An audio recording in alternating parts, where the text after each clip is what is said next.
Magandang umaga, DJ Chacha at Manong Ted, mga kapatid. Tama ka, no? Kagabi, talagang naipit tayo or natrap dyan sa loob ng Senado. Halos madaling araw na tayo nakalabas at nakauwi nga rather mula sa nangyaring gulo kagabi. Oo. Mon, pag-usapan lang natin since papunta ka pa lang din naman sa Senado ngayon. Yung nangyari kagabi, nasaan ka mismo nung nangyari po yung putukan? Okay, kagabi kasi nagdeklara ng lockdown ang Senate. Inabisuhan nila yung mga tao sa loob, including the media.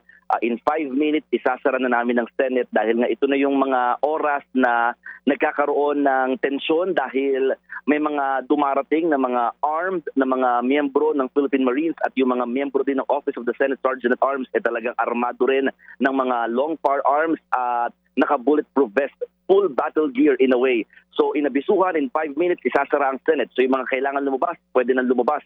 And then ito na yung moment din na takbuhan kami na takbuhan kasi nga hinahanap namin kung nasaan si Senator Bato de la Rosa. Pinigilan kami makapanik sa 5th floor dahil doon yung tanggapan o opisina mismo ni Senator Bato hanggang sa bumalik ng 2nd floor, bumaba ng basement, ground floor papunta sa basement parking hanggang sa bumalik kami ng 2nd floor. Noong mga panahon na iyon, inassemble yung mga miyembro ng Philippine Marines.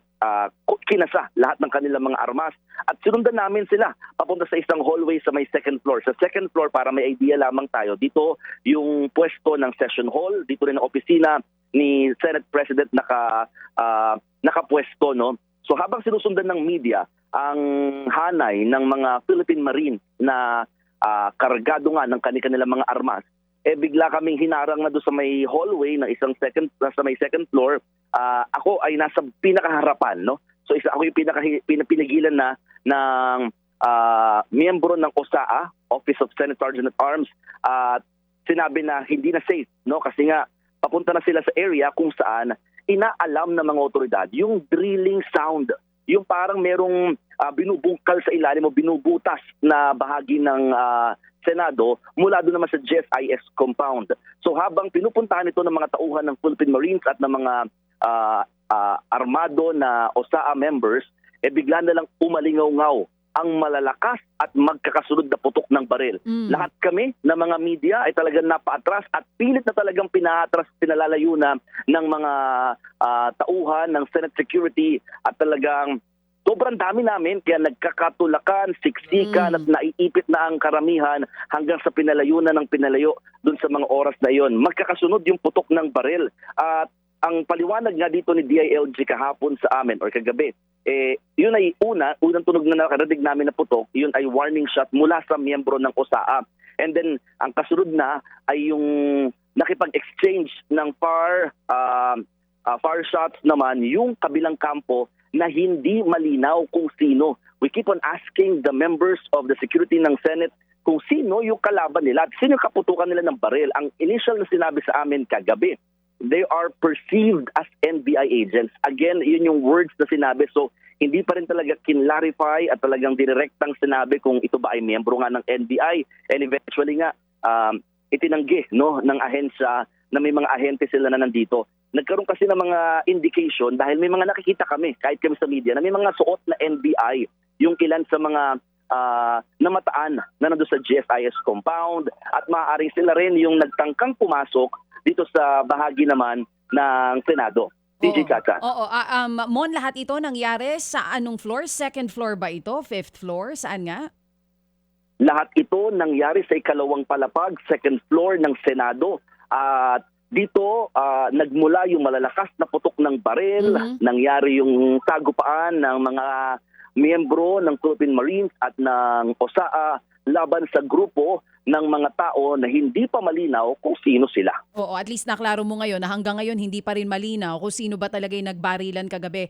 Mon, yung sinasabi mo kanina na nagbigay muna sila ng abiso sa inyo na isasara yung Senado, gilid muna kayo, pinapunta kayo sa isang lugar kamo, tas saka nagdatingan na itong OSAA kasama yung Marines at yung ibang kapulisan.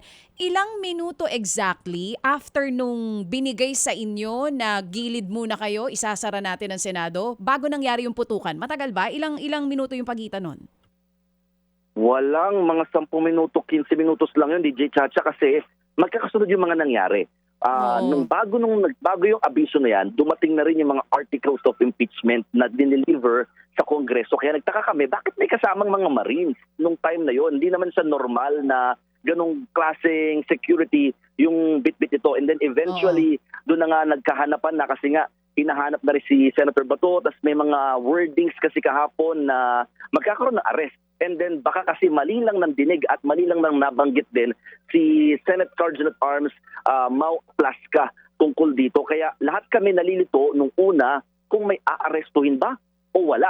Dahil nga ang mga pagkakasunod-sunod ng mga sitwasyon, nauna yung pagdating ng articles of impeachment, sinundan ng pagdating ng mga Marines, pinagilid na kami, sinabihan na kailangan ng magkaroon ng lockdown ng Senado, and then eventually mas dumami yung mga miyembro ng Marines na mga armado hanggang sa sunundan na namin sila sa kanilang pupuntahan sa isang hallway sa may second floor at doon na nangyari yung putukan hanggang sa naging mainit na yung eksena at pinalayo na yung mga media, pinalabas na rin yung media bago dumating or after dumating naman ni SILG or ni Secretary John Vic Remulla ng DILG sa may Senado.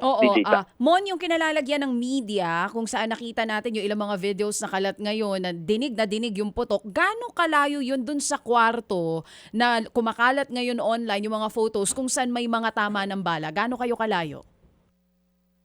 Walang DJ, it's few steps away, no? Ganun namin ma-describe lang yung layo namin. Kaya yung putok ng barel, sobrang lakas dahil talagang ang lapit namin at siksikan. Ang pangamba namin ng mga oras na yun, magkakastampede. Kasi imagine ang isang room na puno ng tao, ganun yung itsura namin nung time na yon, na sama-samang sumusunod. At nung nagkaroon ng putukan, lahat kami pinapaatras. So ang lakad namin ay pawang paatras. Kaya napatakbo, nagmamadali. Kaya talagang medyo unsafe at that time. At talagang we're very, very lucky na wala talaga nasaktan o nasugatan ng mga oras. May mga natumba, pero hindi naman nagdulot ng other injuries. Ang napansin ko lang din, DJ Chacha, maidagdag ko lang, nung time na nangyayari yon, I don't know kung this is just my personal observation, kasi maraming security sa ground floor, maraming security din sa ibang floors ng Senate na mga OSAA members.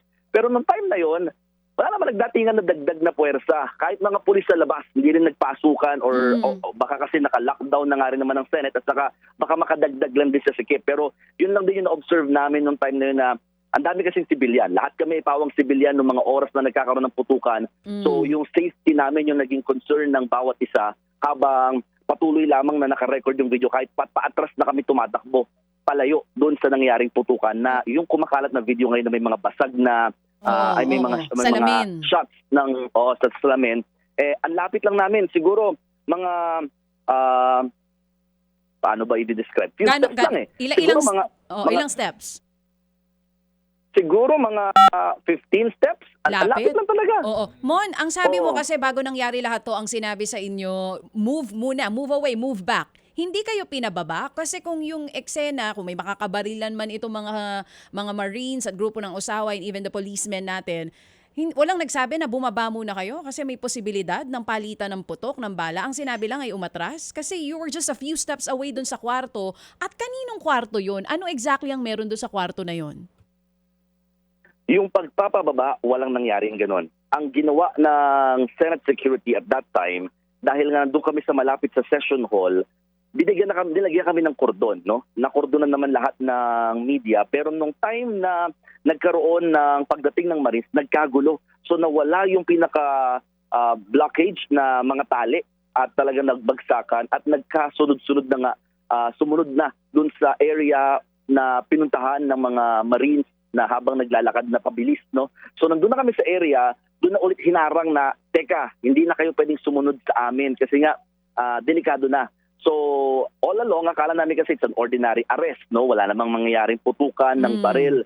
So ang akala namin, ordinary na kukunin lamang, dadakpin kung may ganun mang klaseng approach, no? Kasi nga, all along, wala kaming idea kung ano nangyayari. We keep on asking the security personnel and even their chief na what is happening? Ano bang nangyayari para mabigyan na kami ng idea? Kasi kung sakasakali naman na sabihin nila na may mga susugurin kami, lulusubin kami na armado, posibleng armado, maiwan kayo dito, abayin, posible namang hindi kami susunod. Pero nung oras kasi na yun, walang ganong klaseng abiso sa mga media. Kaya all along akala namin sa normal parang pagsugod lamang, may kukunin and all. Pero it turned out differently. Yung kwarto, pasensya na pero hindi ko alam yung anong meron doon sa kwarto na yun. Pero ang pinaka sinasabi lang sa amin, it's actually boundary na siya ng Senate at saka ng GSIS. Kasi nga alam naman natin ang Senate building is just an annex ng GSIS compound before. So ito ay talagang pader lang ang parang sinasabing pagitan o papunta doon sa naturang kabilang gusali na. Oo, pero hindi tayo sigurado kung anong meron sa kwarto na yon. Ang sure tayo dito sa mga nai-report mo, dire-diretso yung pangyayari, may nag-abiso sa inyong isasara na, move back, and then after 15 minutes, nagkaroon na ng putukan. The media were just a few steps away doon sa nangyaring putukan, kinordonan, pero hindi kayo pinababa. Hanggang sa pag-uwi ninyo, walang malinaw na naipakita o nasabi kung sino talaga yung pumasok. Hindi nagkaroon na ba ng kumbaga confirmation, conclusion yung mga nag-iimbestiga doon kung talagang may patunay na NBI agents yung mga nakabarilan? Paano ba?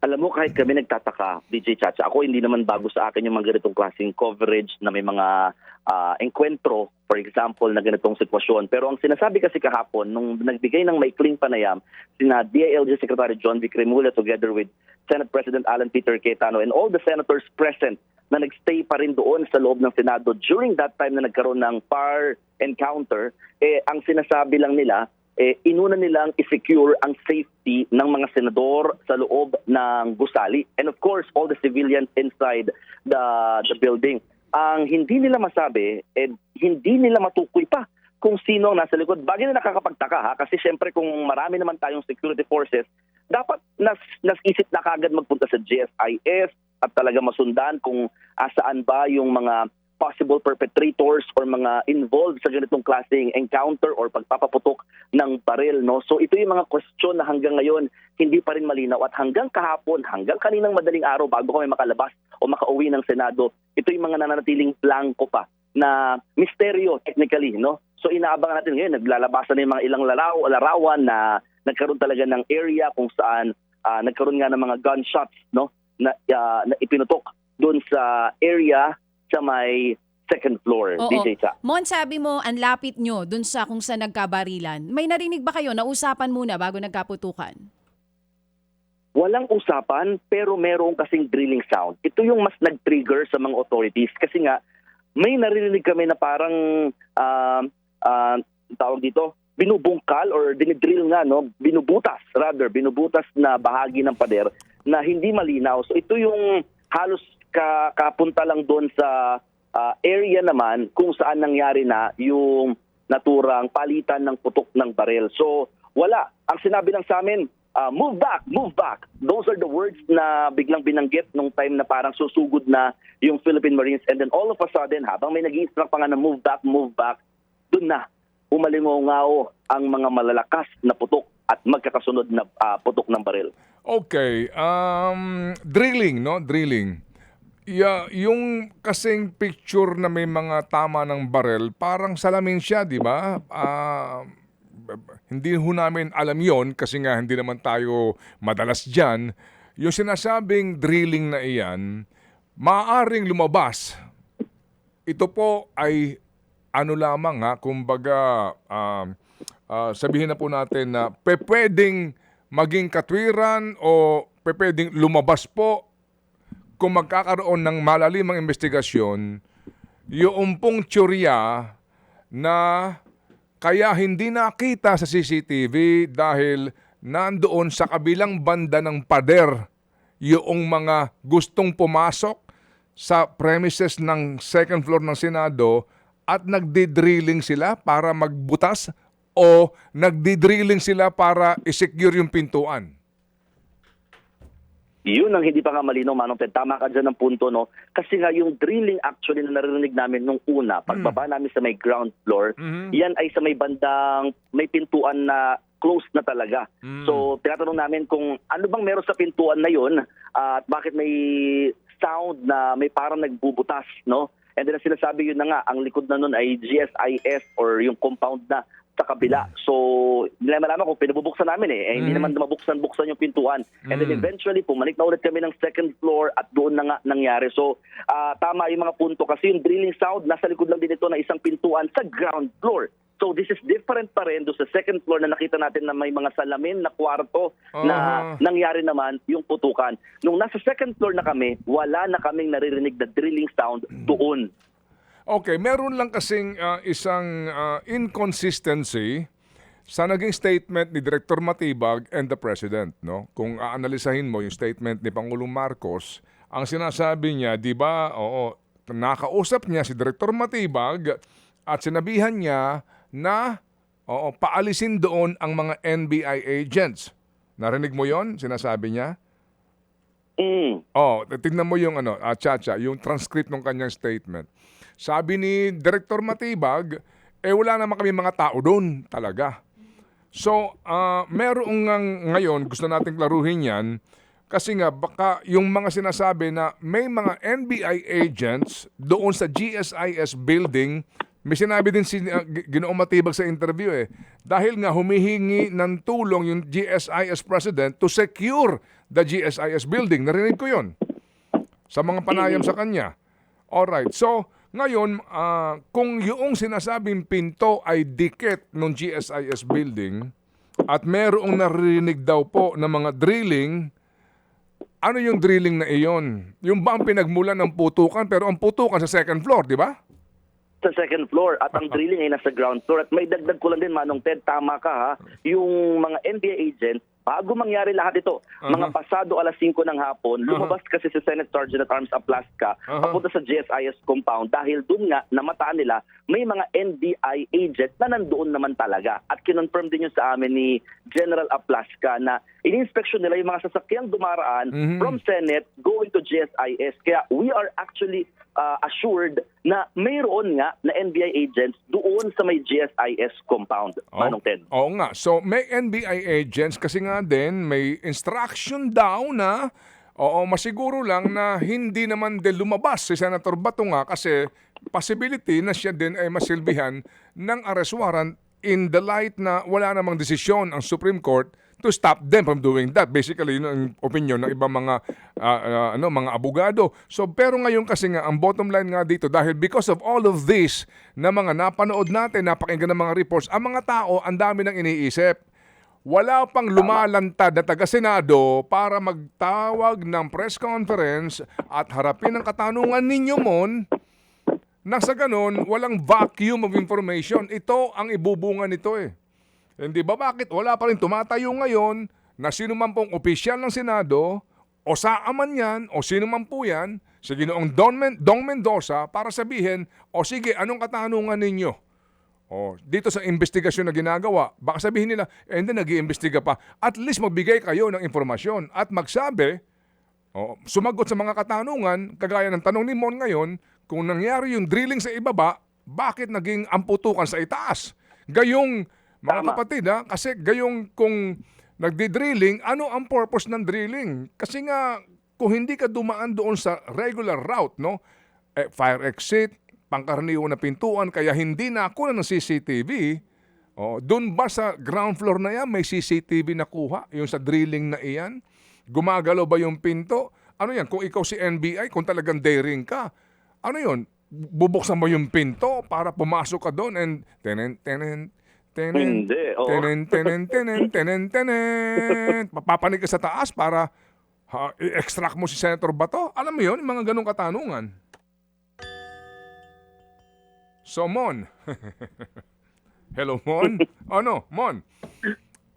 Manong Ted, alam mo, yung mga tanong na yan, nakakahiyaman, pero nasisigawan na namin actually yung mga opisyal ng security force ng Senado kahapon, asking them to give us at least an information on what is happening. Kasi nga, maririnig yun sa mga Facebook Live naming lahat na we keep on asking, Sir, ano bang nangyayari at bakit may drilling at bakit naman doon nagkaputukan? Yung mga tanong natin ngayon, lahat ito tinanong na namin kahapon pero I don't know kung bakit mailap yung impormasyon sa amin. Nung lumabas kahapon sina Senate President Cayetano at saka si John Vic Remulla na secretary natin sa DILG, limitado ang mga impormasyong ibinigay sa amin at hindi na kami nakapagtanong dahil nga patuloy pa raw ang investigasyon. Okay, yung bang soko nandidiyan pa? Ay, umalis na. Kasabay ng pag-alis namin kahapon or kaninang madaling araw, pag-alis na rin ng Soko. Una, nagkaroon din ng confusion yung Soko pero we understand they are just securing yung crime scene na nangyari doon sa insidente. Ang initial naman sinabi, wala namang nasugatan o nasaktan o nasawi dito sa nangyaring palitan ng putok ng baril. Okay, ganito ha, Mon, ano lang naman, lambing lang, kung sakasakali lang na inyong makaharap, no, itong mga taga-Senado, tanong lang natin, kasi yung Soko may mga pictures na naglagay sila ng mga markers doon kung saan nakita yung mga basyo ng bala, right? Nakita mo yon? Yes, Okay, oo, sige. meron. Okay, so standard yan sa investigasyon na lahat ng merong armas na naando doon sa lugar, lahat ng mga nando doon, dapat yan pansamantalang kumpiskado. Kumpiskahin. Tama. Yes, kasi nga para sa ballistic exam, para malaman saan Tama. galing yung baril. Sino? Oo, sino nagpaputok at saan galing nga. Tama, Manong Ted. Sige.